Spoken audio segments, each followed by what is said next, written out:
But our shenanigans are cheeky and fun. Yeah, I mean, his shenanigans are cruel and tragic. Which makes them not shenanigans at all, really. Evil shenanigans. I swear to God, I'll pistol whip the next guy that says shenanigans. Shenanigans. All right, let's do it. Let's do it. Talk hard, baby. Tuesday is all about talking hard. I hope everybody's doing well out there. I'll be down here a little bit. Ironcaster. He's the star of the show. Let's be honest. Things have changed. He's the star of the show. All the best comments and quotes seem to be coming from this guy over here lately. I don't know. I can't even tell you how good it is. Guys, thank you so much for being here. Hail to all of you in chat. Let's do it. Let's talk hard, true lies. Ironcaster, my friend, what is going on, brother? Oh, no, it is going good. I've been kind of keeping myself busy, trying to get myself rocking and rolling. You know, that's, you know, like life. It's that whole challenge of life. You know how it is. Yeah. Well, you look the part, like you're rocking and rolling. So it's only appropriate that is part of your mantra and your plan to get out there. So sounds good. Well, the man, he is the host of the morning show, which is must see YouTube. And let me tell you what, it has been amazing. It's amazing lately, and always good stuff. Great to have you with us, brother. What's going on? Oh, just pissing people off as normal, as usual. I can relate to that. Mm-hmm. Yeah. Yes, indeed. Well, let's say hello to this wonderful chat. Hail to you guys. Hopefully all of you are out there doing well. Right up front, Jacob Ironside taking a seat. Thank you, my friend. Good to see you. Hope you're doing well. And there he is, the man, the myth, the legend, Chris Persia. How are you, brother? Hail to you. Daryl was not able to be with us. I gave him a link anyway, just in case it does work out last second. Something came up, but hey, you never know. He could pop in here. He wanted to be here for sure. So, Adega, the Mad Doctor, is in the house. How you doing, brother? Hope you're doing all right. Thank you for everything, man. Always good to see you, man. Always good to see you. So, yeah, Jacob saying, hey to everybody. Hey there, Slasher Fred's hanging out. True Lies is almost like James Cameron's own version of the popular James Bond. Well, 100%. He kind of like put a lot of pressure on Bond and like how we saw Bond because of how different and believable and grounded this kind of was in some ways compared to some of the Bond stuff, which become kind of slapsticky at times and dark at other times. So yeah, good stuff. I'd almost say that Bourne kind of like it exemplified that even more, because once we got the Bourne movies, when they went with Craig, it was a totally different ball game. 100%. I would love to look at the timeline of the Bourne movies and when they were written. I'm sure you guys in chat will let me know when the Bourne books were written, so we can kind of see the inspiration there or not. I don't know. I can tell you this: there was a lot of real life stuff that happened in the Bourne movies that I was reporting on years prior and was told I was a conspiracy theorist when we knew the government was doing certain things. And then when it's a Bourne movie, it makes it okay. Like, I guess they can just hack laptops and do. I don't know. So yeah. Well, actually, since you kind of brought up James Bond there, and I didn't want to get too far away from that, it does kind of seem odd to me with this film in particular that this comes out the year before we get Pierce Brosnan as James Bond, where he's kind of much more in line with sort of where Arnold is in this movie. So I feel like there's actually a really good parallel there. And they screwed it up after that. GoldenEye was like, mwah, chef's kiss, and then they went weird. Look, I hold a special place in my heart for The World Is Not Enough. Oh yeah, that was the first. I don't James like Bond you movie I saw anymore. in theaters. I don't like the you first, anymore. Oh, it's the first Bond you saw in theaters. Okay, well, you know, look, at least it's a better first Bond in theater experience than me. I grew up in like the View to a Kill era. You know, it's like, oh, that did not age well. I mean, it's not a horrible movie. It's got its issues, but yeah, amongst the Bond legacy. So hey, my first one was License to Kill. So you want to? I like License to Kill too, but that was one hell of a controversial James Bond movie. Yeah, both of those were. Living Daylights was too. He just didn't win people over, and they were. Yeah, I think their scripts were great. I'm not sure I like the direction of him as Bond. And again, I blame the direction, not necessarily Timothy Dalton. They wanted him to behave and do certain things a certain way. So, well, they were supposed to have Brosnan. They were supposed to have Brosnan, and they because of that stupid Remington Steele, they didn't get him. Yeah, I know. The politics of Hollywood and entertainment for sure. Yeah, we almost ended up with, what is this? They were about to perform a Dragon Ball Z fusion. Yeah, maybe. I thought we almost ended up with like the Spider-Man thing. Like we almost ended up with, yeah. Here we go. Thanks, Chris. Penny's in the house. How you doing, Penny? Good to see you, lady. Thanks for being out there and doing things with us, hanging out. Awesome. Great to see you. And let's see. The Bourne novels. Let's see. Wow, really? I would never have guessed they first started in the 80s. Holy cow. Talk about a man ahead of his time. That's whew. Yeah, I would love to dive deeper into that. So yeah, interesting. Very interesting. I read originally there was going to be True Lies. Unfortunately, never happened. TV show? The show sequel? There is some sort of TV show out there. I don't know anything about it. I never watched it. I see the little icon for it, but I never gave it. I knew better than to give it a moment of my time. So, License to Kill would have worked better had they actually, get brought. Yeah, sure, of course. Yeah, 100%. Let's see. Yeah, good stuff. Penny's cooking. Penny's cooking. So I always have this little habit of like finding terrible movies to watch when I'm in the dentist chair. I think you have a habit of watching horrible movies. I think that's the end of the clip, and then we'll start another clip. Yep. Meanwhile, at the dentist, I was watching. There. Yeah.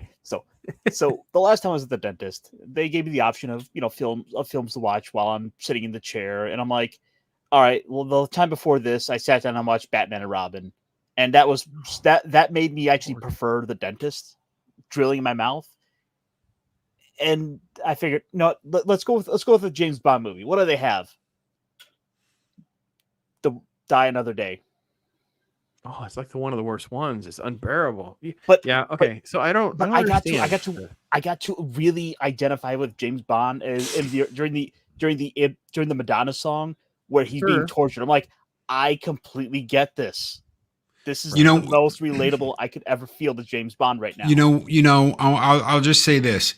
That aspect they should have totally gone with, and it should have been a harder, crazier Bond, and they completely left that on the table. I mean, watching him get tortured and the scorpions and the drowning and all that stuff, that was brilliant. Everything before that and after that was garbage. But him being tortured, the face going down when, Die Another Day starts and all that, that was cool. But that's the only thing that was cool in the movie were those scenes of him getting tortured. They should have rolled with that and gone with that, and things could have been really good. And they didn't. They screwed it up. They had some dude with diamonds embedded in his face and some transplant and body snatchers and lasers from space. Lasers from space and ice castles and invisible vanishing bandages. Let me try to pull it back to True Lies. I think the problem is the same as Arnold in True Lies in some ways, in that even with all the torture and the suffering and whatever, Brosnan's Bond, similar to what Arnold's Harry is in True Lies, they don't really look like they've ever been through anything.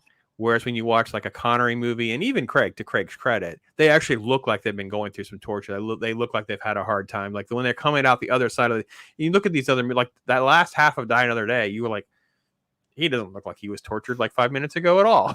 It was just silly, and it just becomes you mentally just don't connect with it. Part of the problem with this movie is a little bit of that with Harry. Slasher Fred meant to say that there was going to be a True Lies sequel. Couple issues with that. One, Arnold's, who knows what Arnold was doing at the time. We'd have to go back and try to retrace those steps. Cameron is worse than that because he was all over the map and demanding and high maintenance and hard to work with. I think he treated this movie as like a checkbox. Like, this is something I did. It's off my disc. I did. It's on my resume. I'm not sure he would have wanted to do more. So I don't know. We'll see. So does anybody own the 4K of this? Anybody? Ironcaster? No. I want to tell you, my Blu-ray True Lies is better than my 4K True Lies. I don't know what Cameron's smoking. I don't know what's going on. Aliens was fine, even though they did the denoise and all that. It still looks absolutely wonderful. True Lies doesn't. It's like they put a blue filter on everything with the 4K. It looks wrong. I don't know why he did this to this movie, but the Blu-ray looks better than the 4K. It's insane. It's absolute insanity. Stop messing with your movies, people. Just give us a 4K. Take the negative, do the 4K scan, give it to us with enhanced audio. Leave the picture alone. Yep. Her Majesty's Service, yes, underrated, probably the most underrated of all the Bond films. I agree with that. So I don't know about that. The horseback riding scene and all, man. Nobody gives credit to Her Majesty's Service, though. I mean, Lazenbeek was a mistake. Yeah. And half that script was a mistake. I don't want to see James Bond frolicking in a field of flowers on horseback like Romeo and Juliet. I don't. I mean, they made crazy decisions. I mean, Connery's in like a taupe robe at one point. Like, it's so distracting. So they make crazy decisions in Bond movies for sure. So, and why not bring back someone he actually connected with? The Russian chick and From Russia with Love. I can't remember her name right now. She was smoking hot, annoying, but smoking. Oh, James, please bring me with you. You're going to bring me out. Shut up. But she was smoking hot. Bring someone back. Bring someone wonderful back. Maybe, but no, you've got this needy redhead that's just Sorry, I'm getting into Bond criticisms and I shouldn't. But yeah. Fine. So, but to connect to Bond, this was actually one of my favorite moments in True Lies. Was the quick turned into Bond moment where he's in, the scuba suit and just whoop, he's in the Bond suit. I'm sure it's been done in a movie previously, but this is one of those moments that always stuck in my head as doing really well. So, what'd you say? And games. One of my favorite games is Metal Gear Solid PS1. Yes, they did do a remake on the Nintendo GameCube, but that game sucked. Where he's in the scuba suit, he sneaks. They launch him from a submarine in like an SDV, a swimmer delivery vehicle, which is like a torpedo. He gets out of that, swims through all these laser wires and all kinds of stuff, laser trip wires. Comes up, sneaks in, gets in an elevator, and once he gets in the elevator, he takes the scuba suit off, and he's got the James Bond tuxedo. If you have that option of wearing that. And it's like, dude, it's just an awesome scene. It's one of those chef kiss perfect scenes. Yeah. He's coming out of the kitchen, doing the whole spiel where he's talking to the chefs, acting as though he's here to like critique their cooking. Like, no. You have to add more spice to this. What is it? No, take this back. This is not ready. This is my Arnold voice, apparently. Are we trying to feed the dogs? Go fix it. Yeah. It's funny how this is one of these movies, and then you guys speak to this. These kinds of issues that this movie has, where like him trying to accents and do it doesn't bother me as much in this movie, and I don't exactly have my finger on why. Like, normally I watch movies and it has these type of problems where he's just the accent's that bad, and that's maybe it's because it's Arnold, and Arnold can just have a pass for it's Arnold, right? I don't know what it is, but for some reason I watch True Lies. I have a good time. I don't get distracted and taken out of the moments when these things happen. I don't know. Just full confession time, I guess. So for myself. With this movie, I wasn't really able to buy into like Arnold being like this top like CIA super spy type character as much as like when he's Commando. He's just a bunch of like special ops muscle. You send him in to make the problem go away.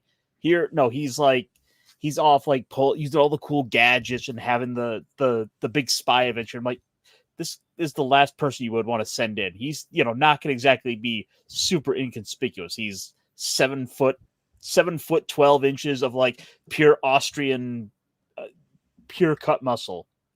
Yeah, but that's the beautiful part of it is when he does this, he does blend in. Whatever Cameron had him doing, he does blend in. It doesn't matter. He can be a 6'7" tall monster. And he's got the charisma to go in there and be like, I belong here. I'm supposed to be here. I'm going to take this lady out and I'm going to do the tango on the dance floor. And yeah. And she's all into him then, man. Woo. This this is one of these movie scenes that doesn't going to get the credit for that, because a lot of times they'll do scenes like this and you don't feel that connection and that energy and her getting it. Oh yeah. And this time you do. Maybe this is it too. Maybe part of what Cameron wanted to do was to make a Bond movie better than Bond movies were getting made with these type of tropes, like, you know, Bond walking around without any disguise or whatever, just obviously clearly being a spy or someone of suspicion. You know, a guy that could just woo women and whatever. I'm just going to do all those things. I'm going to do them so good.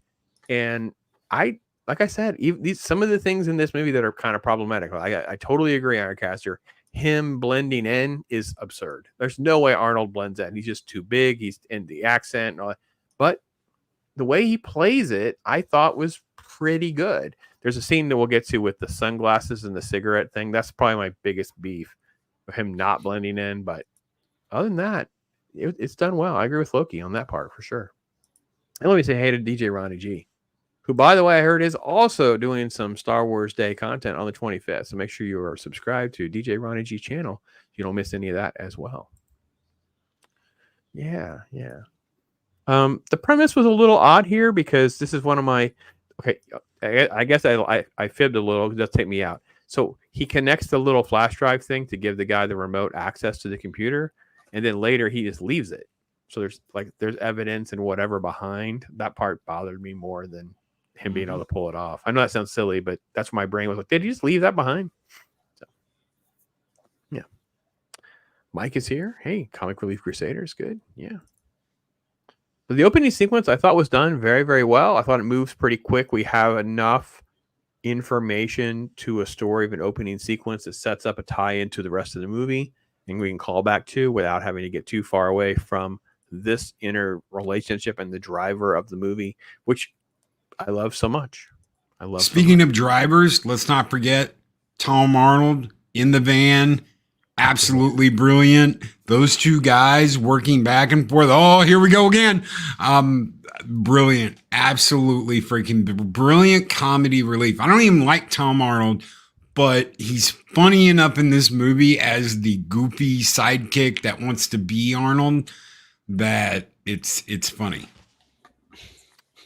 Yeah, I think that what works is I just feel like they aren't, they're trying for some comedy, but it feels more like just natural guys talking rather than like, let me just put a punchline in. Like you didn't feel like it was some sort of like, a cheesy Chris Tucker moment. We got to squeeze in a joke that doesn't really fit, but we have to do it, and then I'm not even trying to get to modern, just to try and find something older. But yeah, This is maybe among the best Tom Arnold performances for him. I'm sure he's disappointed there wasn't a sequel because he would have had more time. So, no, he's an absolute delight this movie, and I didn't hate seeing him on screen. I wanted to see him do more stuff. I wanted to see him show up and kind of be this smarmy prick who's there to kind of bust Arnie's chops when he's kind of getting a little too full of himself at times. Okay, hold on a minute. So you went from hashtag absolute delight to hashtag smarmy prick. Just want to be clear. It's great. Just want to be clear. Yes. What just happened on Talk Hard? We went from, he's great because he's a dick. No, smarmy prick. I want absolute light. Smarmy prick. Dear Lord, that was brilliant. Oh, freaking great. Oh, okay. So, thank you, DJ Ronnie G. Remember for 11 months, holy cow, the obligatory ice cube trays. Absolutely, man. That's good stuff. Thank you, my friend. What kind of X takes the ice cube tray? Yeah. It's Damn it, Harry. movie. Do you know what you did? I know. It's such a great line. Underrated movie, Junior, about the pregnant guy. Yeah. Arnold had the great ability to like laugh at himself, to put himself into some very I've said this many times, right? I appreciate actors that will try to do things that are self-deprecating and difficult challenges for a gag. And Arnold has had roles that does that. And at times in this movie, he's doing a little bit of that. He has some moments where he's the butt of the joke and it plays pretty well. Well, I mean, okay, how many other actors try and do this and fail? Action star, sci-fi star, fantasy star, comedy. How many drama? How many of them try and do this? I can go around the world and do everything and it'd be funny, but they just can't. Right. Yeah. And it just can't find success. It's just everyone knows what Arnold brings to the table, and Arnold knows what he brings to the table. So other than like that, is, this hanging on thing where he's throwing a lot of love for Terminator movies that turn out to be dog crap. His legacy has held on pretty well, even now. So, whoa! What a hot take! Cannoli says favorite Cameron movie. I love the first Terminator movies. Aliens is fantastic, but there's something about this movie I just love. Family movie disguised as an action comedy. All right, Cannoli, you saved it there. You saved it there at the end. I think it's a little bit of a hot take. There's a little bit of steam on that take. I'm just gonna read into what you said. I think Ironcaster Cannoli is saying this movie is an absolute delight. Just so we're clear. Eliza Dushku. So I was right around her age when she did this movie, and I absolutely positively fell in love with that girl when I was her age. And I have followed her career with great interest and sadness because she never really went anywhere. She was on Buffy. She had her own show called Dollhouse. She's been in a couple of things, but holy crap, was I like hard eyes Loki for this girl when I was her age and she was my age and she still is. But yeah, that was one of those, holy crap, I love this chick. Speaking of loving chicks, Soul Assassin, yes, a nice masculine salute for Tia Carrera. This movie gets forgotten. She is smoking hot in this movie. Holy cow. Undead Ramen. Yes, giving some love for Bill Paxton. We couldn't agree more. Loving the Bill Paxton. And this is a great, great role. And again, someone else who has no problem being the butt of the joke, putting himself out there, doing crazy stuff. An absolute delight, for sure. Oh, God. Now you got me thinking about all the ass like a 10-year-old boy. What in the hell, Bill? Bill, what are you doing? What are you doing, Bill?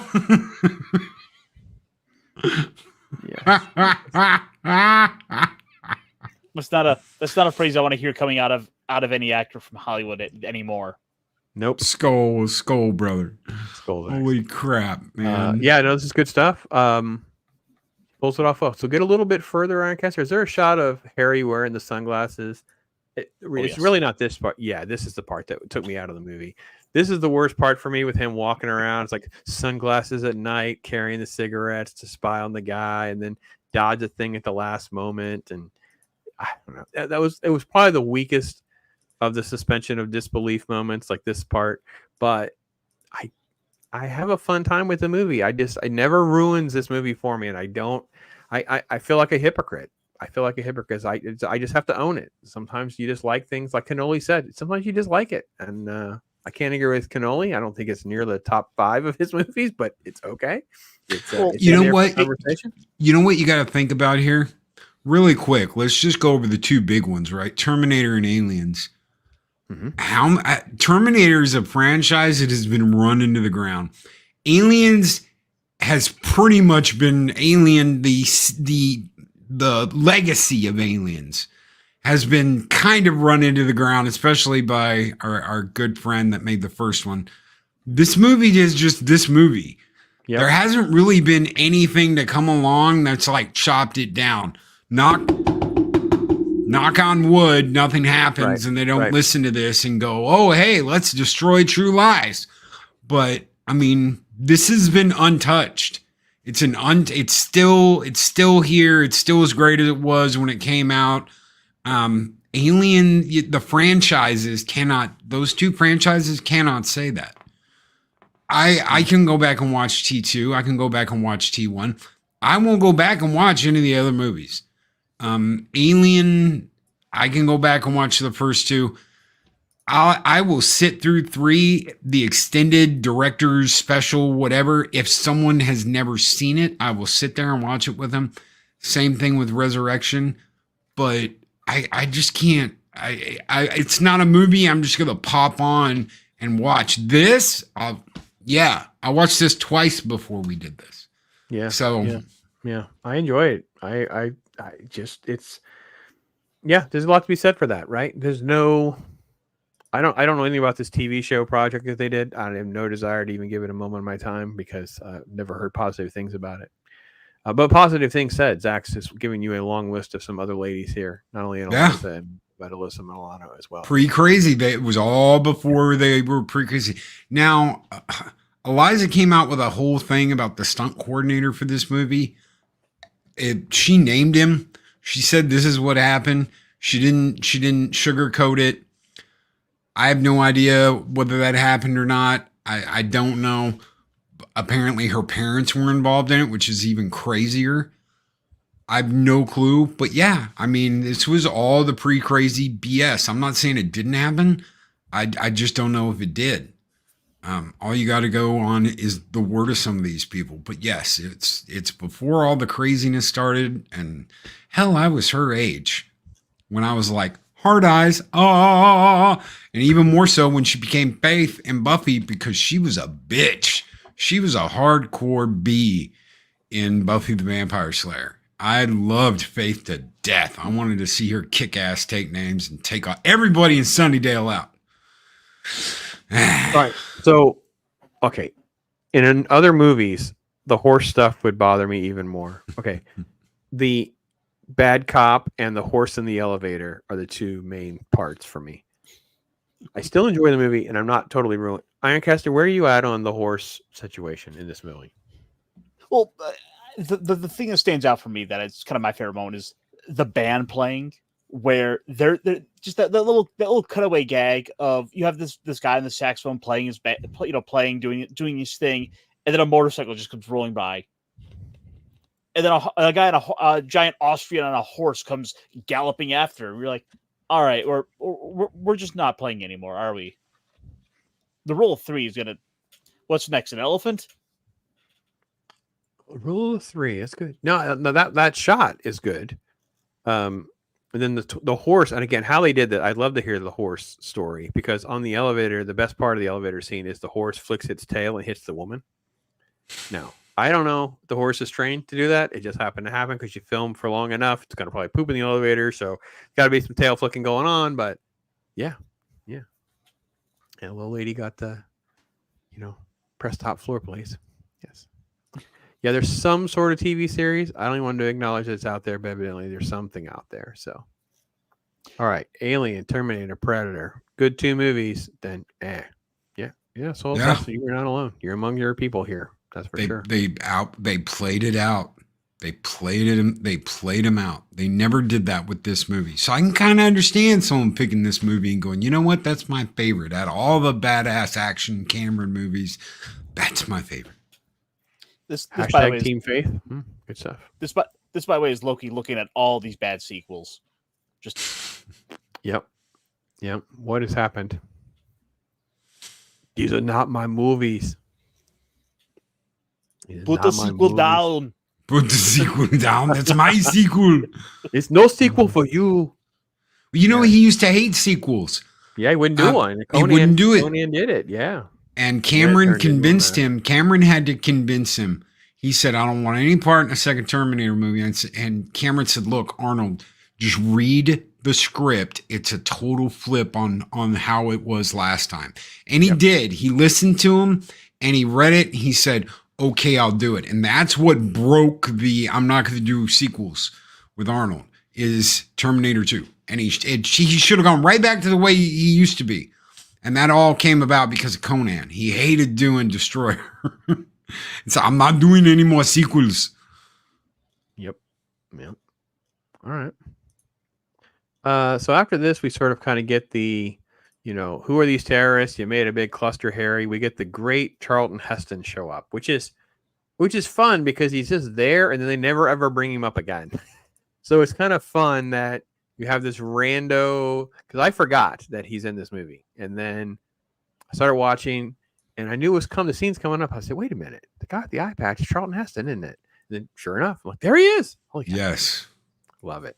I love it. Love. He's kind of like M. He's their version of M. How the hell do you get? And he's got the eye patch. The eye patch. He's got the eye patch. Imagine Avengers getting made in the 90s, and this is your This Nick Fury. is Nick Fury. That Holy is the real shit. Nick Fury right there too, man. And that's why many of us have wanted, like, if you wanted to fix things with Marvel, you do some sort of weird retconning. You bring in like the Kurt Russell eye patch. You bring in someone of this kind of caliber among our modern class. But yeah, Heston pulls this off, and Heston does pull it off, kind of like an M meets Nick Fury. Like, I've been there, done that. You're messing this all up, and it's the way he handles the kid too. Just all of it. Yeah, good stuff. My mind didn't go to Nick Fury, but I was looking at it. My first thought was Cable. Yeah, a little bit. Definitely Nick Fury for me. Definitely. So there's an Outer Limits episode about called Soldier, about a soldier from the apocalyptic future sent to present, seemed to be an inspiration for Terminator. Many things are inspirations for other things. Make sure to check that out. Wouldn't know. Yeah. Oh yeah, he's definitely a comedic. Yeah. So yeah, perfect. A retired snake. But yeah, we've talked about it on this show, I believe. Yeah. Yep. So real quick, I thought this was just kind of the funny story that apparently Charlton Heston had pink eye when he came in that day, and they said put an eye patch on him. Is that true? Yeah, that's one of the bits of trivia about the movie. Oh, did not know that. I didn't read any trivia about this movie. I don't think I've ever read trivia about this movie. This movie has literally just been, as Cannoli, it's just been a joy film for me. I've never, ever analyzed it and never really spent time critiquing it. And even for this, I've watched it twice over the last week, and I just watched it. I didn't look up anything. If you had asked me Eliza's last name, I wouldn't have been able to tell you, because I was older, wasn't my thing. But it's just, I didn't do any digging. I literally just had fun watching True Lies twice. That was it. So, yeah, he looks so good. He definitely looks more Cable close up than maybe Nick Fury, but yeah, good stuff. The eye patch works, though. It does. Mm-hmm. So thank God for pink eye, because that was perfect. Look at Vex hanging out with Cannoli. Cannoli's rubbed off on her. Vex, you're hanging out with Cannoli too much. I'm just, Yeah, we discussed it. So Project Cambrian's here. Hey, brother. Hope you're doing well, man. Good to see you hanging out with us. Awesome. Great to have you. All right.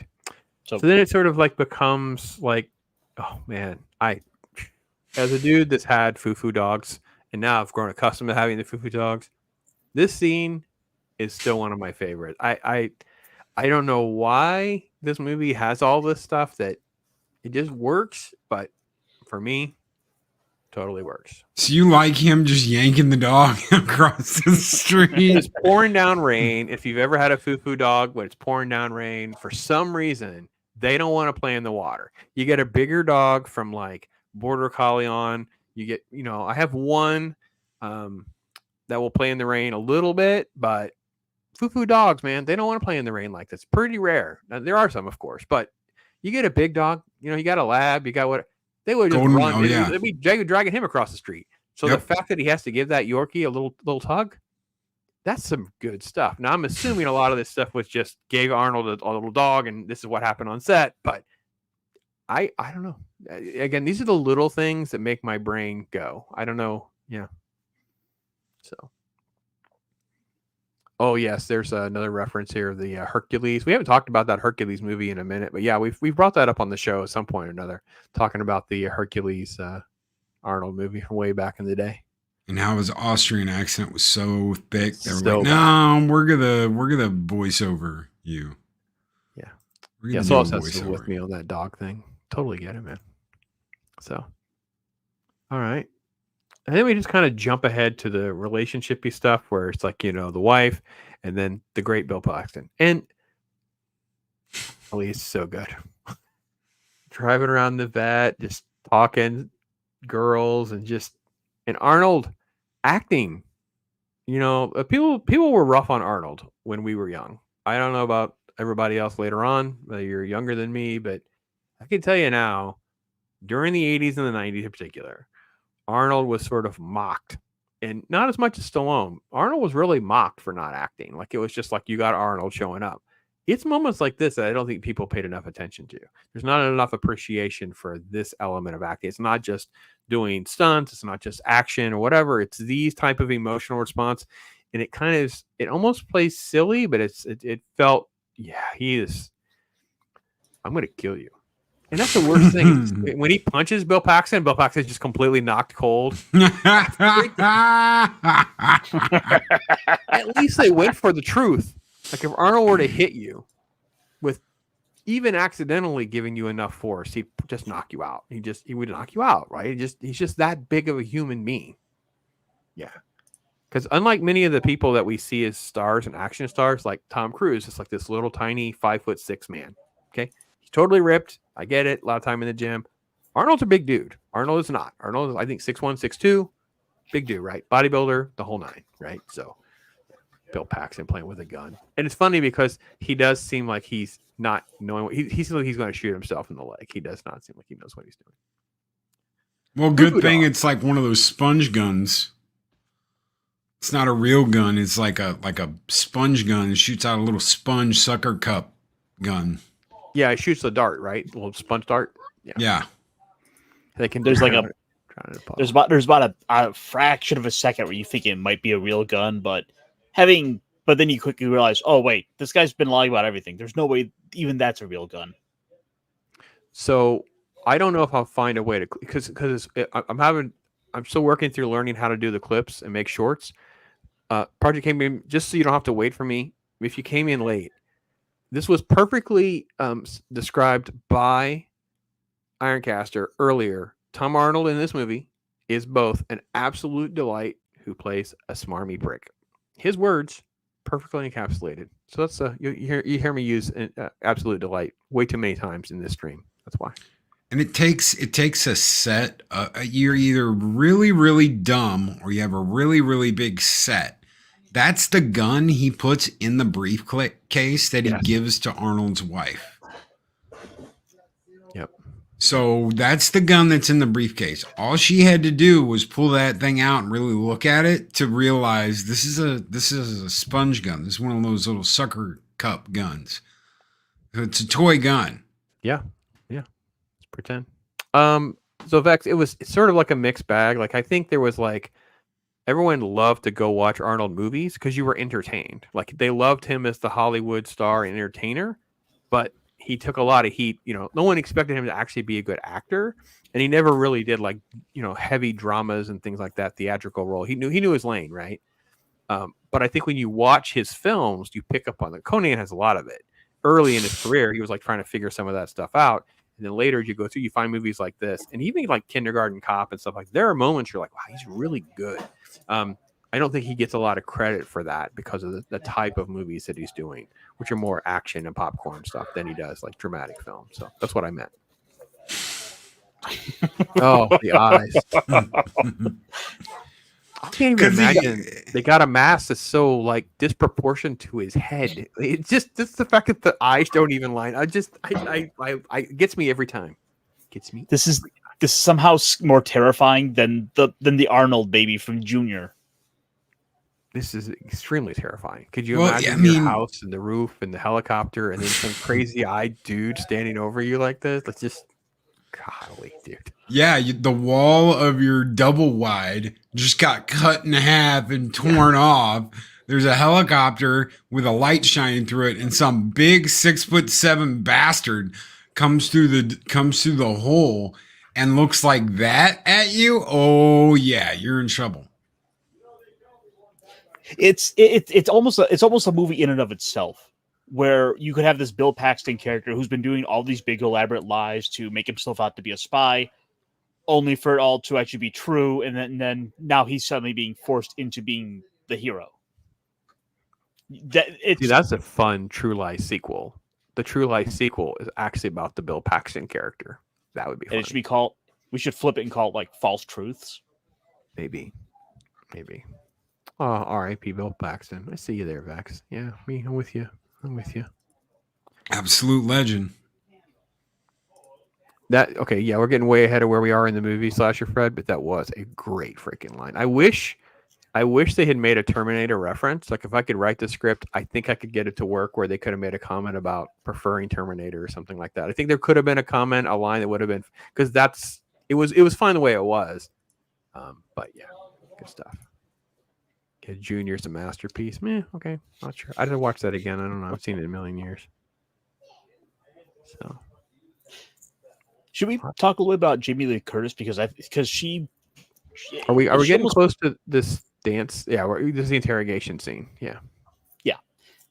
because I gotta tell you at first, and it's to the credit of the movie because at first I'm like, this feels like a bad matchup for Jamie Lee Curtis in this, but as the movie goes on, as we start getting into the second half of the movie where all the action truly lies, then it starts to click for me. I'm like, okay, yes, no, this makes perfect sense. Have you not seen this before? I had not. Oh, Virgin. We need a okay. Someone needs to give me suggestions. What would be an appropriate little video that we should play when it's someone's first time? Because I have one that's coming up. We're getting ready to do one in a couple of weeks. It's gonna be my first time. So we got to come up with like a video clip that'd be like it's got to be the PG-13. So we got to have some sort of like maybe like the 40-year-old virgin one where they're pulling off the wax. Maybe that's something like that. Maybe it's like, yeah, that sounds like something like that, guys. So help me come up with some ideas of. I did not know this was your first time. Yeah, let's just take a moment. I feel like at this point we basically need to have so like a counter pop up on screen every time someone says it's the first time they've seen a movie. I'm so thrilled this was your first time, and you came out of the gate with absolute delight, Smarmy. Ironcaster, you warm my heart, my friend. You make this worth doing every week. It really does. It really does. Yeah. Getting that movie knowledge in. Yeah, man. You're just, and this is like a great addition to the thing. I could see you hopefully having enough appreciation to give it another go because you'll find new stuff to kind of get on it with. Because it's just one of these movies that there's enough in there beyond the fun that's robust with just a really good movie. So look at Pat S throwing out the emojis like a boss. Thank you, my friend. Appreciate that. Get all your memberships in. So we'll talk about members. Don't let me forget, guys. We got to get some member comments here about some stuff going on with the members, so they all know what's going on there. So yeah. This was a movie that at first I wasn't quite fully on board with. When we're into the Arnold kind of following after his wife, when he thinks when he thinks she's cheating on him with Bill Paxton, I'm like, this really doesn't feel like a good matchup because I'm like, it's Arnold. He should be doing all the crazy action stuff, and I'm like, I'm not really getting that. But I'm going to stay tuned and play this through to the end. You got to think, okay, how long have they been married? They've been married for decades at this point. He's been lying to her. 15 years, right? So like that. 15 years. Okay. Like that. Yeah, it's a long time. It's a long time. A decade and a half. That's long enough where two people are so comfortable with each other, but also they don't tell each other everything. Because even if she did, he's so tired, he's not hearing everything. And even if he was talking about, the new 9000 came in and blah, blah, blah, blah, blah. She's like, that's great, honey. And just ignores him and goes about her day. So they don't listen to each other. First of all, they're so comfortable with each other that they've stopped trying to add spice and they're just they're in their existence. Okay. And this was a common thing in the 90s where it was like people split up and people did crazy crap because it was mundane. You went through the motions, you did your daily grind, you came home, you had dinner, you did it again the next day. And anytime they try and plan something, he's got to go off and do something. So she is bored. She has bored housewife syndrome. So, it's like her character is very toned down. She's not confident in herself. She doesn't feel like she's in a loving marriage. She doesn't feel like her husband wants her. She could sit there and be like, I told the cab guy I'd give him $50 if he blah, blah, blah, blah, blah. And he's like, that's great, honey. And it's like nothing matters in their lives except going about their daily grind. I thought she did really good with that. And that's kind of where I was kind of getting to with this is that at first it seems like they really weren't clicking. As the movie went on and that's really played out, then it became more obvious. I'm like, I see what they're doing here. Why these two don't seem like they have good chemistry together because that is exactly what this movie is. Yes. And that's why this movie that is magnificent better. Bastard. And that's why this movie is better than just a generic spy movie, right? Because it's like I could see Cameron going, I don't want to do a spy movie, but I'll do a spy movie if he leads a normal life and she doesn't even know it. They've been married for 15 years. How long have you been a spy? 17 years. You've been a spy. You were the spy when I met you. Like the whole freaking like yes, he was. And the fact that she really sees him as a low T male, right? In that first part of the movie. Remember, she's like, he's a copy dude. He talks about his stuff so much it puts me to sleep. He's never home on the deadlines. He makes promises. He's being viewed as a look at Arnold Schwarzenegger.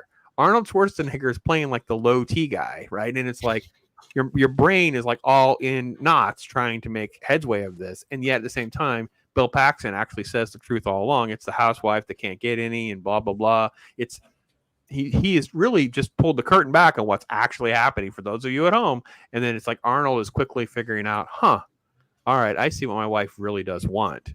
She wants who I really am. I can actually be myself, but that's not really how this. And then, of course, the situation forces that upon them by the end of the movie. I love that. I love that element to the movie. And that's why this movie does have a lot more depth and probably doesn't get the credit it deserves for that, because it does something that's a little bit off from the normal spy trope. It's great. Can we just take a moment to acknowledge the fact that when Bill Paxton admits exactly who he is, I'm nothing, I'm navalent, that it is brilliant. Chef's kiss. You did it. I have perfect. a tiny penis. I have a tiny dick. I was a spy when I peed myself. Pathetic. I'm a tiny dick. I'm pathetic. Yeah. And he's like, God. This is why he's so great, because it's like how many people would read that? I'm like, I'm not playing that guy. I'm not doing that. I bet so many of these people would do it.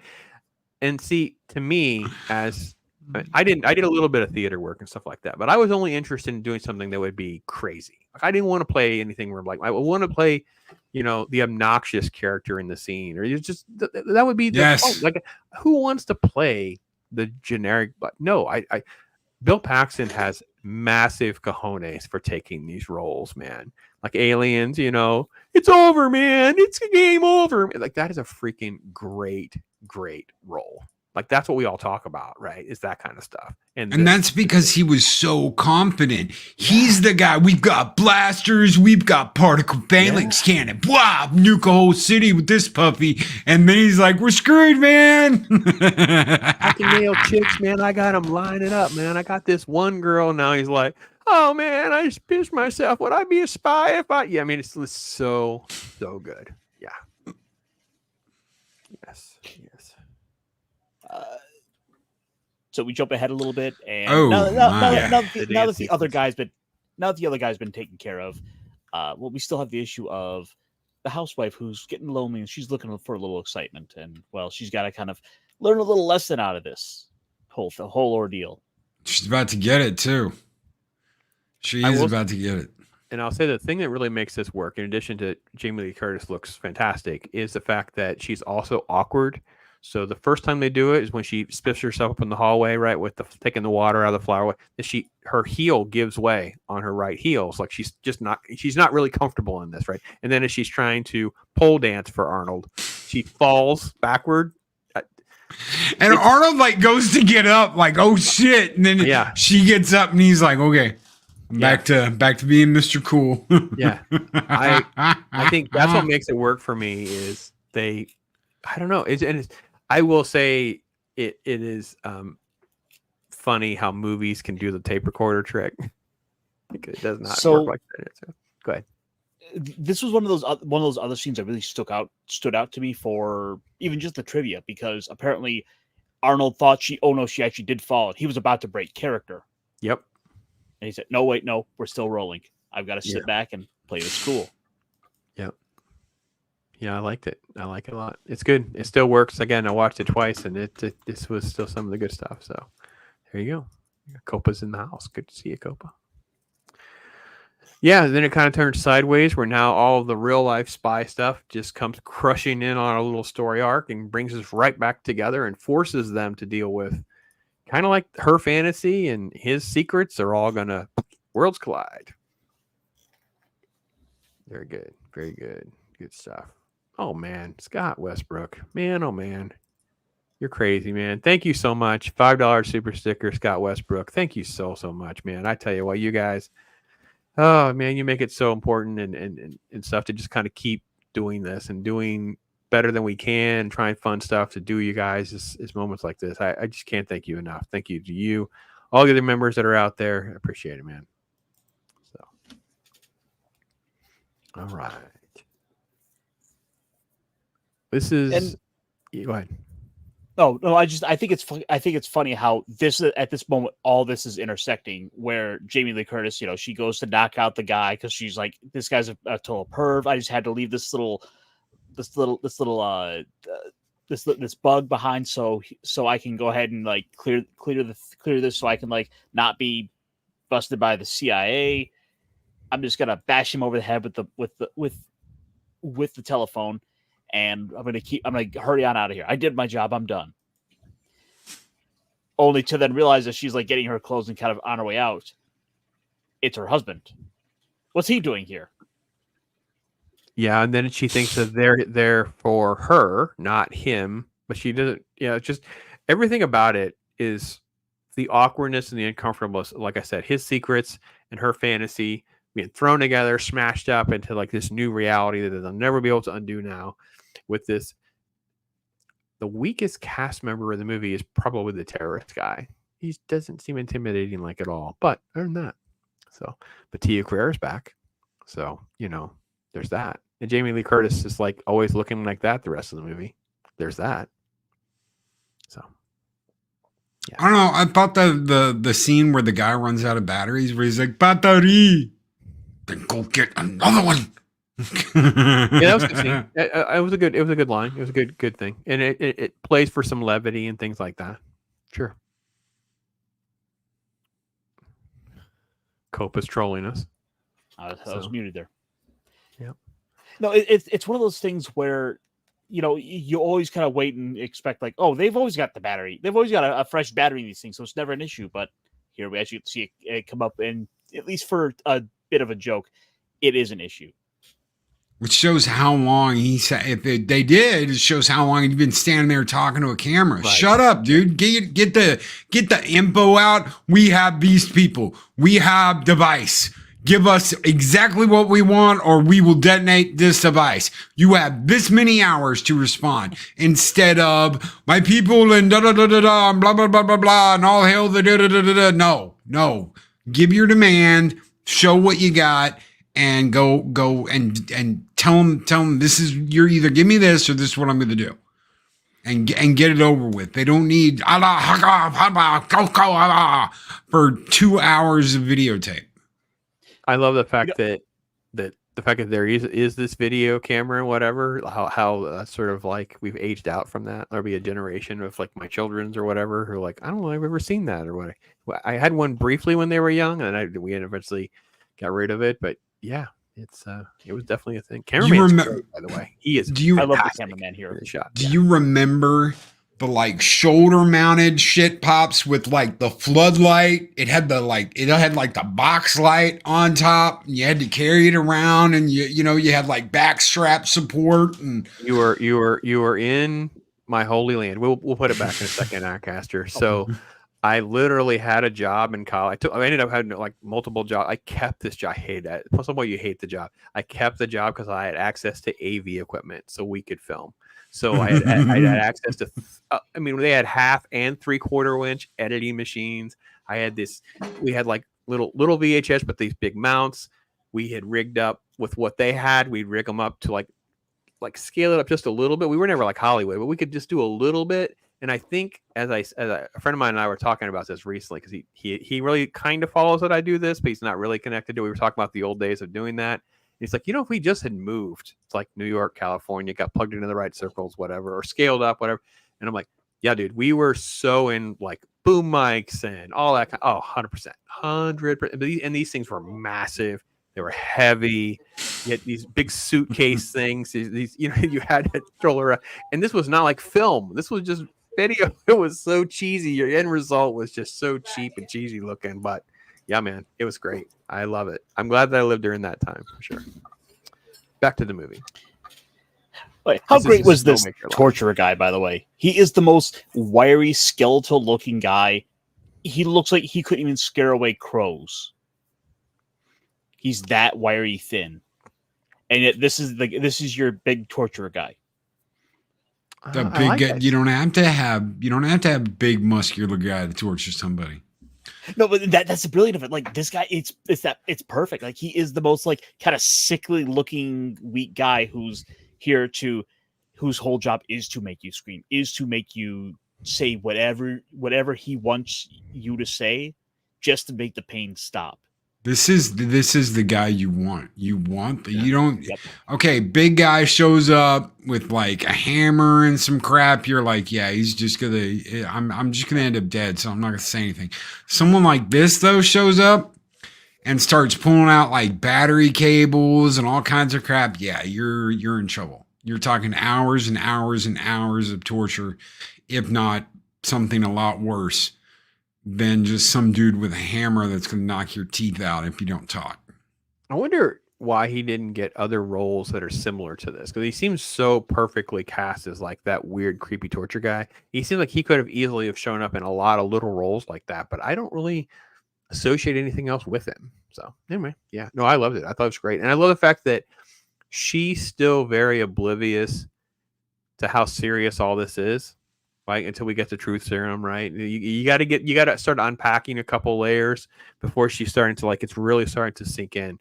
Also, how dire everything is, because she's not really understanding how life and death it is. I mean, she's probably scared, but I don't think it really gets there until when she sees what Harry does to them and gets out of the situation. Because when he takes them out really, really fast and it's done really well. I like. He it. picks a guy up on a meat hook. Yeah, it's great. Arnold's freaking boss in that shot, man. I love it. Yeah. You know those handcuffs? I picked them. Yes. Thank you, Jacob.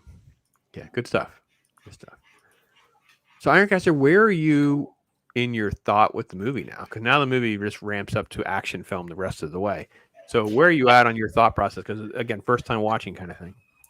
So kind of in the thought process going through this, I'm like, okay, now we're starting to get into the more traditional Arnold action stuff. I'm like, at this point, I'm like, I kind of like Commando better than this still, but let's see where this is going. Commando didn't have a Harrier. No, but it had Arnie dropping one-liners left and right. Yep. Like more than any other movie he's done. When I said I kill you last, I lied. Passes reminds me when he was going to do quit work, study group job and run the library. See if I could stay to work in the visual media. Oh yeah. You would do these little jobs and things like that just so you could access the equipment. Yeah, we're film nerds, man. Film nerds. Oh, the internet changed the world, though. It's just so funny. I remember back when we first got AOL and stuff like that, you could find websites. People had whole movie scripts. You could just get access to actual scripts because it was harder to get back when I was young. So, yeah. I just love the fact that and I think the fact that they kept him drugged was a good way of keeping him off balance and making this sort of plausible and drag out that he's not able to just completely destroy this place so easily as he had done the opening sequence. So the fact that he's doing that, it makes him more in tune with trying to communicate with her, so she can sort of very quickly get attuned to what he's actually capable of. So, yeah, it's fun. Then of course she drops the Uzi and it goes down the stairs and it kills more people than Arnie. Yeah, it was one of the silliest scenes in the whole movie. I don't know what movies it's been done in that has not been comedy. I don't know what movies have tried to do that in a non-comedic fashion, because it's a very Naked Gun type move or something like that. It's a very silly move to do this shot. I love the fact that she plays it like she has no idea what's happening. I like that part. I think there's a couple bullets that go her way, so she easily could have got her too. So that part I thought made it work.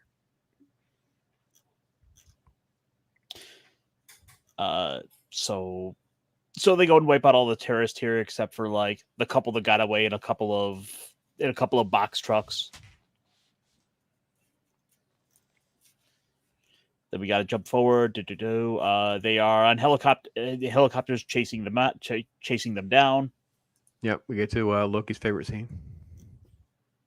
The bridge sequence. The bridge sequence, yeah. It's the Oh, best. yeah. It's freaking great. That is absolutely positively badass. Yeah, totally epic. Total Cameron. Just come up with some great way to do it. I just love it. I watched it extra times each time. So I watched them.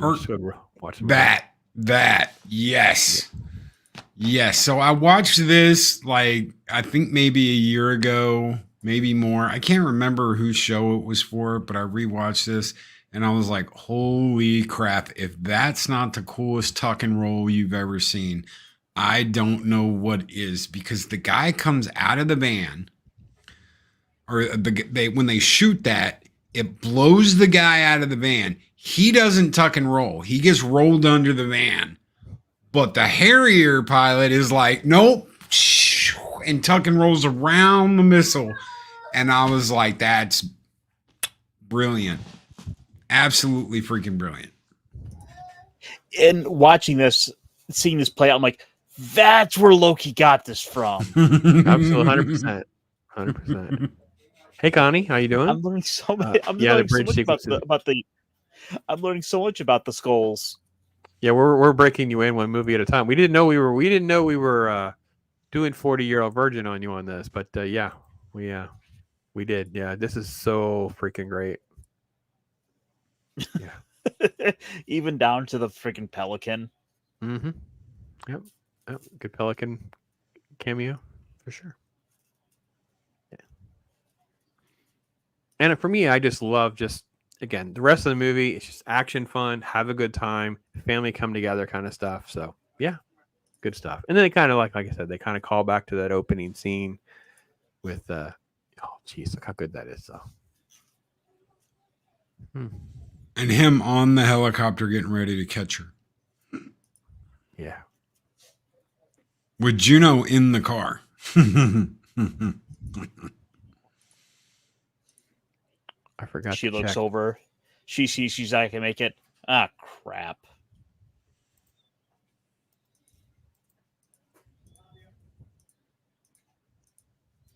I really liked also where Arnie like takes the plane and he's like, oh, I could totally fly this. It's been a couple of years. Oh, it wouldn't have mattered if it had. He'd have taken it anyway, whether he ever flew one of those or not. He probably trained in a simulator, but he probably never flew one. He doesn't care. He just wants to get to his kid. That's the first thing on his mind is I'm going to get to my kid, and this is the fastest way to do it.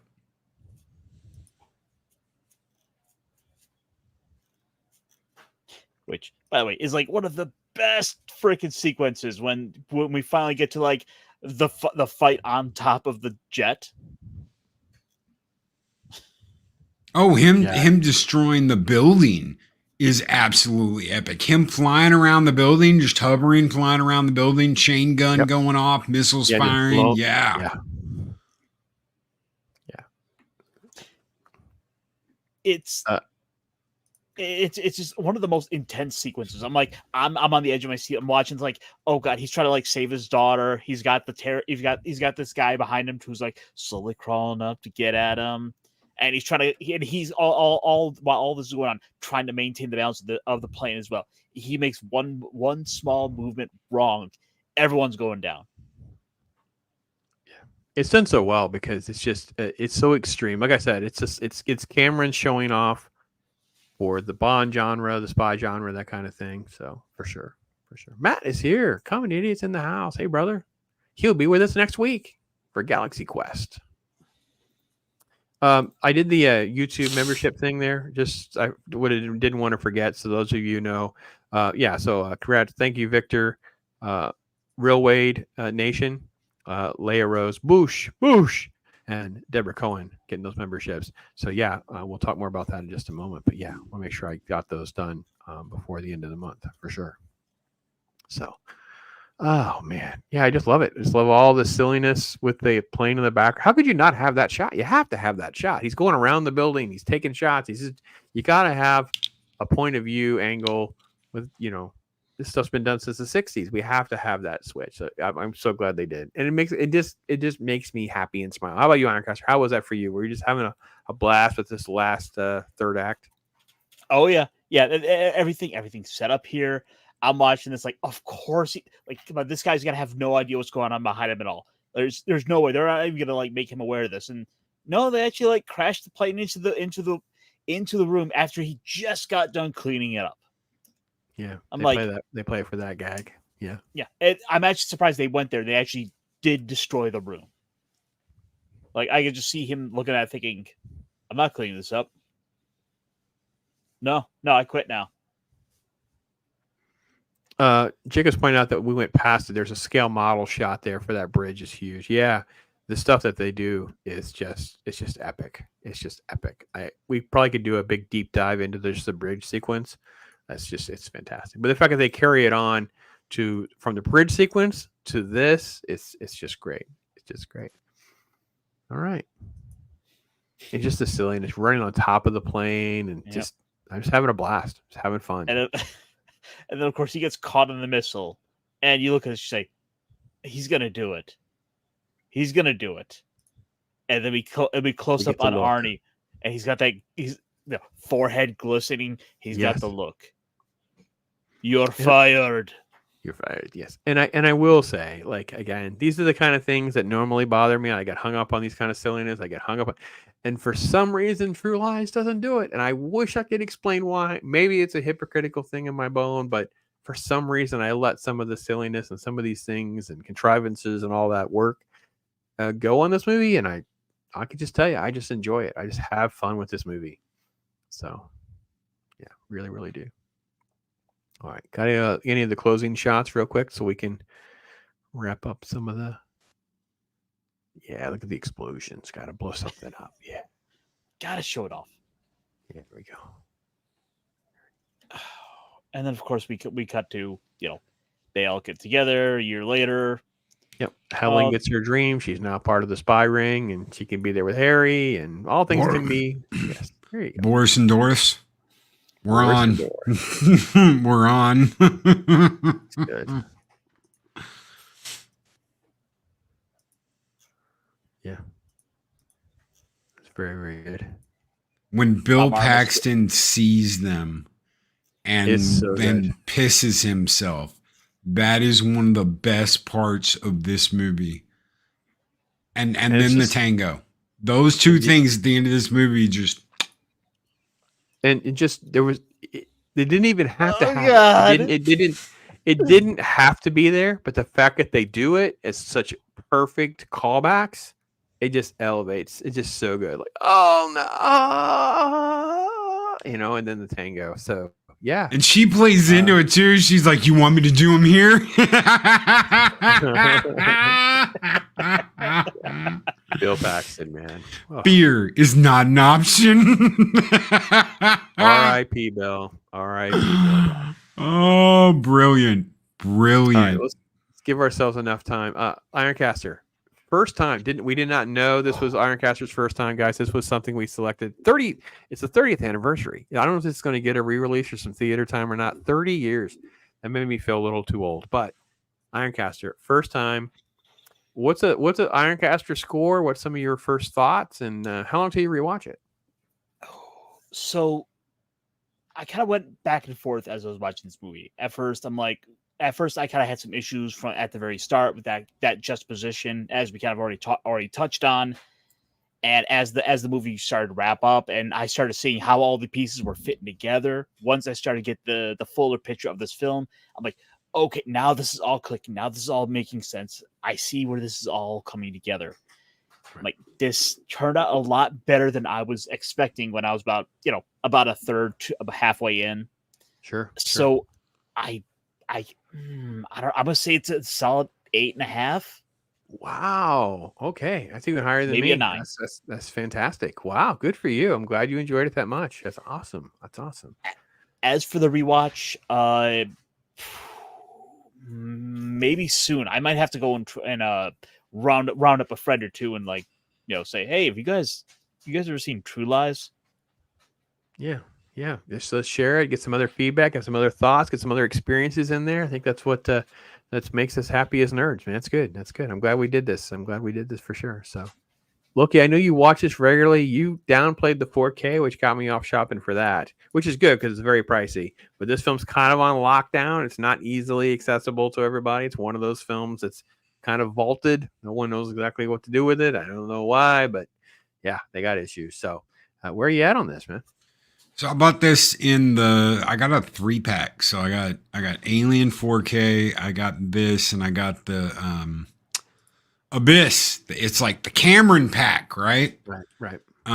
This is the worst copy out of all 3 of those movies in 4K. It's like they put a blue filter over everything. It looks wrong. Doesn't look like it did. I had to make sure. I was like, why does this look like ass? And I pulled out the Blu-ray and I watched the Blu-ray. I was like, Blu-ray's clearer than the 4K. It's because Cameron put some stupid filter over it or something. I had heard they did AI generated restoration blah blah blahs with it. Right. So whatever they did screwed it up. This is what if you buy this online, it looks like the 4K version. It's got the same filter, which means if you get the HD version, it is not the old Blu-ray version. It is this. It is this stupid blue copy. That gets like a 6. This, before that, it's got a solid 8. It's a good movie. It looks good. It plays good. You've got a lot of comedy. The boys are great. Jamie Lee Curtis is great. Arnold is great. The villains, yeah, Khalid isn't that great of a villain, but he gets a point for just being absolutely positively insane. He's your standard a la Imshi bad guy. They turned down Daka Street. So yeah. It gets an 8. If you're talking about the 4K set though, stay away. I don't know what Cameron is doing with his movies, but he's screwing up his movies. I get some people like how grainy Aliens was. It looks great. I think it looks great. It looks wonderful. The Abyss is off. This is off. And you got to wonder why. Why did they trust some AI to upscale and do all this stuff? Why did Cameron not have this in his vault? Why does he not have the negative and everything of this film? That way he can just go in and do what it needs to be done. Quit messing with the picture. Okay, if you want a better quality, that's fine, but don't add shit in that completely throws people off and is like, this does not look like it did, because you can clearly tell it's not the same as the old Blu-ray. So Jacob says Aliens has the same blue thing too. No, I didn't see it. I've got a 4K. I've got HDR10. I've got all the bells and whistles. I know they denoised it. They took away the fuzziness in the movie, but it doesn't look anything as bad as this. Yeah, DJ Ronnie G speaking to it too. So yeah, filters. All right. I'm closer to Loki's review. This is a solid 3.5, close. 3.5 out of 5, close to 4. I err on the side of 4 because of just personally liking it. So the critiques come into play. It's like pushes it to the 3.5, but with exceedingly strong rewatchability for me, to a fault, to even my hypocrisy. Like I just can look past and just have a ton of fun with this movie. I just really, really do. Really enjoy. So overall, we're all in agreement. This is about a 7, or this would be about a the equivalent. Yeah, the equivalent of like at least a 7 to an 8. Yeah, it's 3.5 to 4-star movie out of 5. Yeah, definitely. And I think it's for an action comedy / spy comedy kind of thing. That's a very strong score. Like how far did those go? Like, you know what I mean? It's like the idea of those becoming 9s and 10s is exceedingly rare. That's not a genre that lends itself to be really well buttoned up and the script that are tight enough and have a good enough villain. And that's just one of those things. It's just the nature of the genre as well. So I want to just touch briefly because the member thing, they all voted. We haven't talked about it, right? So we let them vote about Godzilla. We had a couple different films to pick from. So next week we have Galaxy Quest. Matt, a Common Idiot, will be with us for next week. Then we're going to be in Kaijun. Right, Kaijun is here already, guys. It's already there. Pacific Rim is first up in Kaijun on the 4th. So we don't have a special guest yet. So I don't know. You guys can hit me up if you guys think of a special guest, or somebody wants to, who's just. I had somebody I thought wanted to do Pacific Rim because they love Pacific Rim way more than I do, and they couldn't do it. But that's first up. Then cue the 40-year-old virgin clip. I guess I don't know. Nobody had any better suggestions. I think that's probably the best one. Pops is gonna have the pop for me. Shin Ultraman. Yeah, Shin Ultraman is here. OG Gaming. How does he describe his nickname of his channel? Because he's got 3 or 4 different pieces of this. I'm not quite sure. So the OGGM is a tabletop YouTuber who will talk about a lot of D&D news and etc. So hey, when all the Wizards of the Coast stuff is going on, he's putting stuff out there, talk about that. Right. He's putting out videos every day talking about the news of what you find at what you should be able to find at your local your friendly local game store. So that's kind of his wheelhouse, and also he is a big fan of Sentai and Tokusatsu in general. He actually worked on Power Rangers for a bit back in like the early days, like the first series. So he's appeared in an episode. So it seemed like a good fit to reach out to him. I'm glad he's going to be here. So, DJ Ronnie G, look at you, man. Thank you so much. Being a member, throwing out a little $2. I love mecha anime. Still haven't seen Pacific Rim. Well, now's your chance. Got a couple weeks. Get it in. And can I respond to Jacob real quick? Which one here? Comparing. It's someone right above DJ. Okay, yeah. There we go. Yeah, let's talk Alien 4K. I'm not saying you're wrong, brother. I'm just saying on the TV I watched it on, that was the least messed up movie compared to True Lies and compared to The Abyss.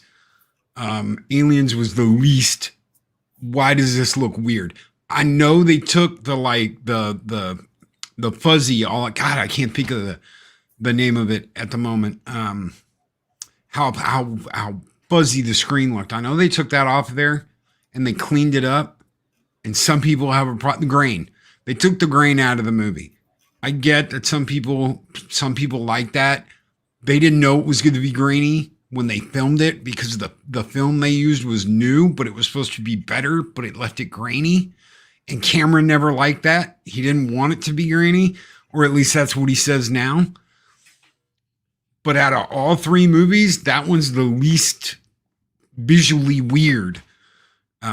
So you don't. I'm not saying you're wrong. I'm just saying like Aliens, Jacob. I'm sure the other 2 would not be your cup of tea. Like I turned off from them based on the response that everybody's been. And there's been a lot of division over the Aliens 4K, so I've also held off on that one temporarily as well. Like, well, let's just see how this kind of plays out a little bit.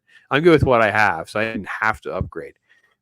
If you've got a 4K TV, Pops, just call me. I'll give you my code for my movie thing, and you can watch it in 4K with all the bells and whistles. As long as you don't mind streaming it. I do have the physical copies. It would give me access to all of them, right? When you get the 4K code, it just gives you access to all of them. So I don't have to watch the 4K version. I can just watch the HD version because I don't have a digital copy of True Lies. So I might take you up on the digital copy of True Lies. I have the others on digital stuff already, so I don't really need those. So for True Lies is actually the only one I didn't have I had a physical copy. I didn't have a digital copy, but I have like an older copy. I don't have anything. Yeah, it's fine. I'm good. So, so with the member thing, they voted. I don't know, did you guys look or not? But Shin Godzilla. So it's gonna be Shin month in Kaijun. So Shin Godzilla going away. It won going away. So, so we will be doing that the 3rd week of June, and then we don't have a set closeout for Kaijun.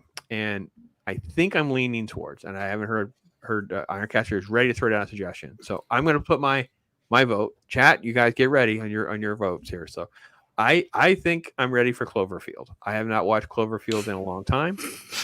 I don't know how I feel about Cloverfield. I've had mixed feelings about it many times. Like I kind of like it, don't like it, kind of. I don't know. It's not really a Kaijun movie though. So, all right, Ironcaster, what is your suggestion? So I actually have 2 suggestions here. Okay, let's go. First, if we're going to cover Shin Ultraman and Shin Godzilla, we should do the 3rd movie and finish out the set. Oh, okay. Shin Kamen Rider. Shin Kamen Rider. Okay. All right. Came out.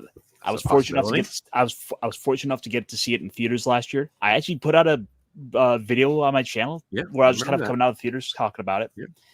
This is one I've recommended before, and I feel like it might be worth bringing up for suggestion.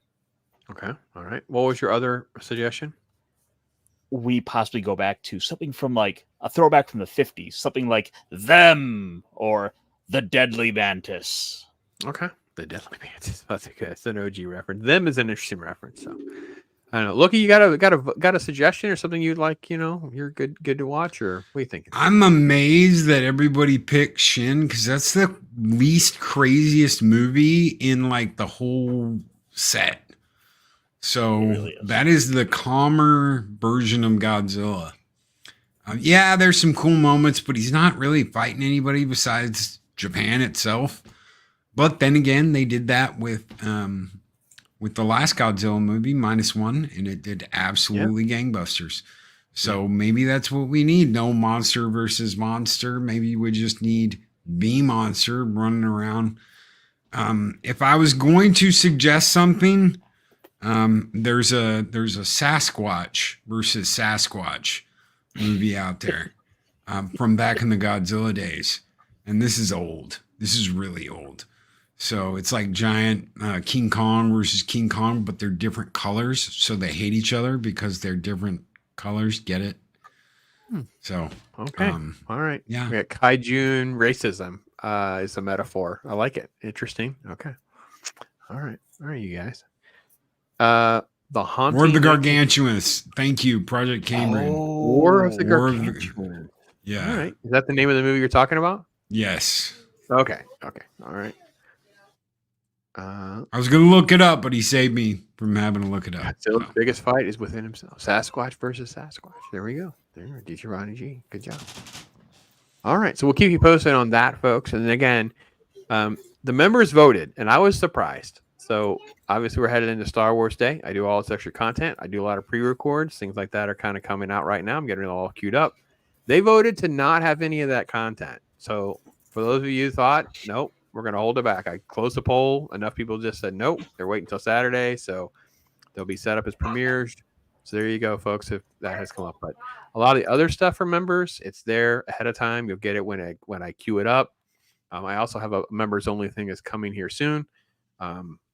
Dealing with that copyright claim thing I told you about, Loki, or I think I told you about, but it's like, yeah, I asked people, should I just do a video on like how I fix this?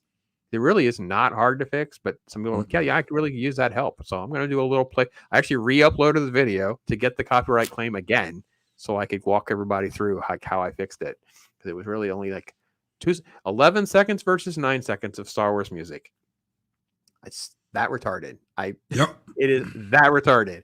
So, and I'm shocked because it's loaded up, I think, with 6 or 8 commercials, and I think the music is somewhere else for a few seconds and things like that. So no, it's literally in the out credits, 11 seconds. So we will definitely I'll work on that. So yeah. And then of course next year for Star Wars Day, we should do the Ewok movies. Oh, I don't think so. No, we talked about the holiday special last year, but we didn't really do a rewatch. We didn't do a watch through. We just talked about it. I'm not a monster. I'm not saying we need to watch the holiday special. Just the Ewok movies. Maybe you and I can do a video next year about the Ewok movies, but I'm not subjecting to Talk Hard, folks, to the Ewok movie. There's just no way that's not happening. But yeah, I'm just saying. But here you go. Let the audience decide. No. You got a channel? Let's talk about Loki's channel, because Loki's on fire. Loki is now becoming the triple threat. He's known as a live streamer. He's been doing some shorts. He's doing some videos. He's really getting the wheels turning over there. So make sure you are watching. Must see YouTube, my friend. It's good stuff. So yeah. It's a busy week ahead this week, right? Busy week ahead. You guys will be getting a video tomorrow. Unfortunately, I am editing on this thing, which is just my streaming PC, and it is a pain in the absolute butt. This is why I got a better computer. This is why I went to a new system.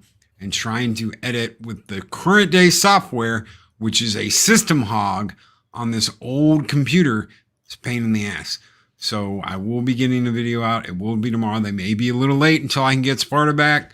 So I might have to do it like a day early and then wait a day. But we'll try and get it figured out. Hopefully I can get that out tomorrow and work on another video tomorrow and get you one on Thursday. So, but yeah, we're rocking and rolling, shorts, uploads, live streams. Yeah, having fun with it. Yeah. Promotions. We're, triple threat, whatever you want to call it. We're hitting it from every angle. That's it. Ironcaster closing in on 750 subs. He's rocking and rolling, doing his content. He's on a ton of shows. Busy man, my friend. Yep. Yeah, it's a slow roll, but hey, this way I'm going about it. And I probably should take after you guys a bit more and put out a little more short form content.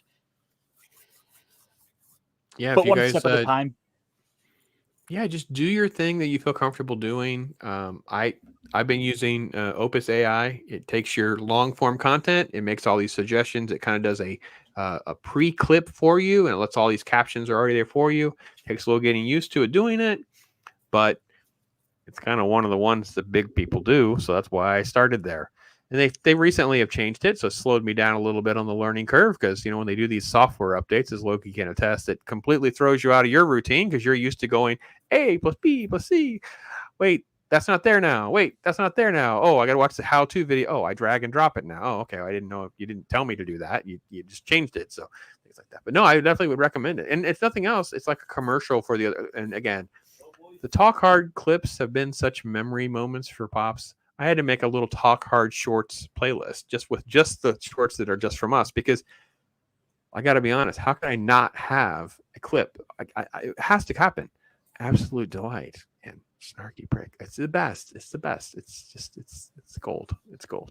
And the fact that there is literally a short. I love him.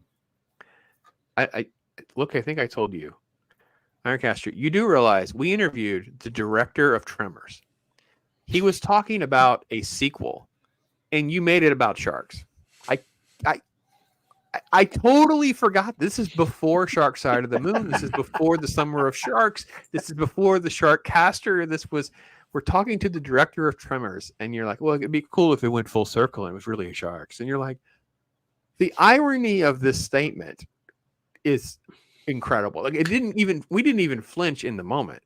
I think in the moment we were all like, yeah, it's kind of, we all had a laugh. Little did you know. We did not know. That's like Ironcaster popping up and being like, "Hey, how you doing? How you doing?" Yes, it's one of the best. It's so Ironcaster, right? Hey, how you doing?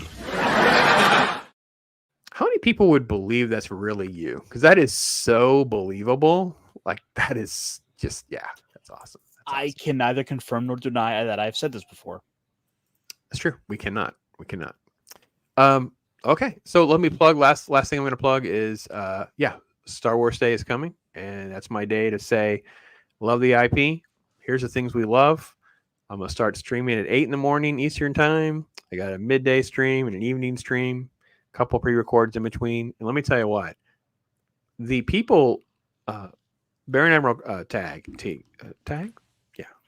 and Hermitage and Scuba Pete show off some toys and stuff I haven't even seen, and definitely haven't seen in a long time. So if anything else, folks, if you want to just get a good little snapshot of some cool old toys and some old books and some old stuff, these guys, they dusted some stuff off for us, and it was really fun to get to do that. So anyway, listen, I can't tell you what, it warms me. I did not know. You kept it quiet. I don't think any of us knew that this was your first time watching this. I'm still blown away a little bit. So, well, I mean, we typically start these out asking, hey, when did you first watch this? There's a flow to it. I was planning, I'll just bring it up then. But you threw me a curveball. Yeah, it was kind of on the radar screen for a while, and just we had a gap in this sort of timeline. I was like, we'll just drop it right in, 30-year anniversary. Boom, there it is. And you never brought it up, so we just kind of kept moving. And now we're on to Galaxy Quest, which you haven't seen either. That's going to be super cool. By Grandpa's hammer. Oh, it's going to be so much fun. And then we have, of course, Pacific Rim, which DJ Ronnie G says he hasn't seen. So maybe he'd be a perfect choice to come in here and give us his first time experience. And then the Shins. And we'll see about that final one. We're kind of back and forth because I'm tempted to do Shin Kamen Rider, but then I'm also like, yeah, but colored Sasquatch. I mean, both are really good choices. And that's kind of, I'm 50-50 on it. And we don't have a ton of shark movies lined up for July. I only have Jaws. I really don't have any other shark movies lined up. So it really wouldn't be that big a deal to just throw the Sasquatches into July. So we could do that as well. So, yeah. I would say either July or August, because August feels like a Sasquatch month.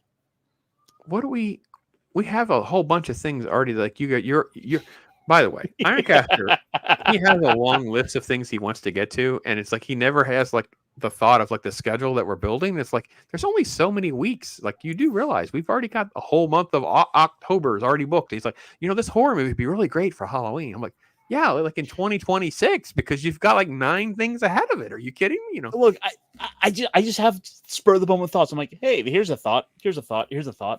Yeah. I'm always like, I'm just bouncing ideas out, not necessarily expecting these things to actually wind up happening. Like, I didn't expect us to actually go and watch Shark Side of the Moon. Well, there's a long list there. Yeah, it's like Cocaine Bear. And apparently, wow, Penny. Wow, Penny. I love you, lady, and you've been so good to me. I can't stand Battleship. We will have to just agree to disagree on that. I'll have to let Ironcaster. I am not sitting through that movie again. I can't stand it. I don't know. Nope. It's like that in Battle LA. I've not seen. Nope. Deep Blue Sea, Project Cambrian. Yeah, I did a video on that already, though. So I'm not. Yeah. I just agree with him. Deep Blue Sea is the best shark movie since Jaws. I agree with that. You know what? It's the low budget ones that I would put in the category. Deep Blue Sea is more like an action movie, but as far as like creepy, scary, kind of like the feel of Jaws, like the shallows and the reef and even open water and stuff, I thought were really, really good for having like no money. Because they're really clever. They do really good things. You say that about low budget movies, but we watch Cocaine Shark. I hated Cocaine Shark. I hated Cocaine Shark too. I hated Cocaine Shark. I don't even know why Loki thought Cocaine Bear would lead into Cocaine Shark, because Cocaine Shark had no sharks or cocaine. I mean, it was very void of the things in its promotion. It was just some really bad CGI and some people that would lay around high on whatever. Like, it was. They just named it that. They just named it that to get attention. To fool you. It was all a conspiracy to fool Loki. Clickbait. No, if we are going to pick another shark movie besides Jaws, it should be Sharkula. No. Not happy. I'm just saying no. I'm with you, Pat S. And as someone who got like the electronic Battleship as a present when I was a child and was obsessed with playing Battleship, I totally agree. Movie, couldn't do it. So Penny, we will not pile on. We'll off limits. Penny's off limits. She's too sweet of a lady. So, all right. Don't have outtakes. We will just play a couple clips. Have fun, everybody, this week. Be good. Be blessed. Check out Loki's show this week. It's going to be a lot of fun. Everybody's got content. Ironcaster's got so many things. Make sure you're connected to things that he's doing going on. It's just everyone's loving watching me suffer, because that's been a theme lately and a couple of things. So we'll do this one that made my head pop off. Kamala, there's something different in your genes. Like a mutation. No, God! No!